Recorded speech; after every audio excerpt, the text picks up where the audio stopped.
शोहरत का नशा अक्सर इंसान को हकीकत से बहुत दूर कर देता है। यही चीज इन दिनों शाहरुख के साथ भी हो रही है। शाहरुख मियां के सर शोहरत का नशा इस कदर चढ़ा है कि जिस देश की जनता ने उनसे उनका धर्म या जात पूछे बिना उन्हें सुपरस्टार बनाया, उसी देश में अब उन्हें असहिष्णुता दिखाई देने लगी है। अपने 50वें जन्मदिन पर शाहरुख ने कहा था कि भारत में असहिष्णुता बढ़ रही है।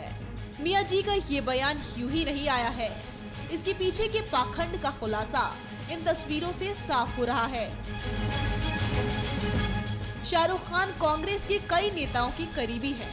यहाँ तक कि कांग्रेस के युवराज के साथ क्रिकेट मैच देखते हुए उनकी तस्वीरें खूब वायरल हुई हैं।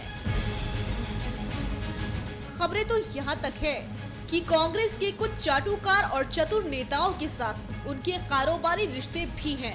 सारा देश जानता है कि अपनी सियासी जमीन गंवा चुकी कांग्रेस को जनता ने पूरी तरह नकार दिया है। मुद्दों के मामले में खाली हाथ दिख रही खिसियाई कांग्रेस और चंद वाम समर्थक अब दुनिया के सामने भारत की छवि एक असहिष्णु राष्ट्र के रूप में पेश करने का षड्यंत्र रच रहे हैं। और उनके इसी षड्यंत्र की योजना के तहत शाहरुख भी उनकी आवाज में आवाज मिला रहे हैं। शाहरुख के पाखंड के सबूत सिर्फ यही नहीं खत्म हो जाते, इसके पीछे की हकीकत की परतें कुछ इस तरह हैं। शाहरुख का इतिहास रहा है कि अपनी किसी भी फिल्म की रिलीज से पहले वो कोई ना कोई विवाद जरूर खड़ा करते हैं। शाहरुख की इसी तरह की बेतुकी बयानबाजी का मकसद भी साफ है कि लोग उनका और उनके पाकिस्तान प्रेम का विरोध करें और उन्हें फ्री का प्रचार और लोगों की सहानुभूति मिले। बात बात पर अपने धर्म और जात पर ताल ठोकने वाले शाहरुख को कई बार ये कहते देखा गया है कि पठान का बच्चा हूँ, जो मन करेगा वो कहूँगा, वही करूँगा।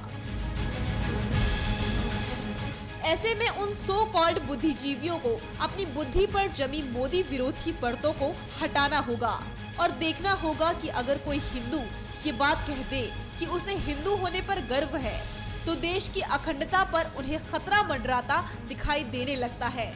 और यही बात जब शाहरुख मियां ताल ठोक कर कहते हैं कि पठान का बच्चा हूँ, तो इन तथाकथित बुद्धिजीवियों को इसमें कुछ गलत नजर नहीं आता। शाहरुख शायद भूल गए हैं, लेकिन हम उन्हें याद दिला देते हैं कि उनके नाम के पीछे खान लगा होने की वजह से दुनिया को सहिष्णुता के ज्ञान की गोलियां बांटने वाले को लोकतांत्रिक देश अमेरिका में उन्हें किस तरह नंगा किया गया था। दरअसल सहिष्णुता का ज्ञान बखारने वाले शाहरुख की असहिष्णुता का नजारा उस वक्त पूरी दुनिया देख ही चुकी है, जब नशे में धुत शाहरुख अपनी ड्यूटी कर रहे वानखेड़े स्टेडियम के गार्ड से उलझ पड़े थे और उसके साथ गाली गलौज की थी।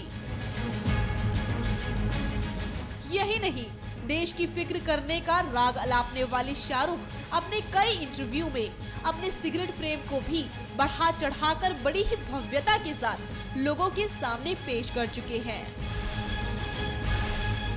सारी हदों की हद तो तब पार हो जाती है जब मुंबई हमले का गुनहगार और खूंखार आतंकी हाफिज सईद शाहरुख को पाकिस्तान आने का न्योता देता है। लेकिन शाहरुख भूल रहे हैं कि प्रचार के सस्ते हथकंडों और किसी के राजनीतिक पार्टी की हाथों की कठपुतली बनने से उनके फैंस के दिल में जो उनके लिए प्यार है, उसे खींच बनने में ज्यादा समय नहीं लगेगा। For more videos, subscribe, follow and like.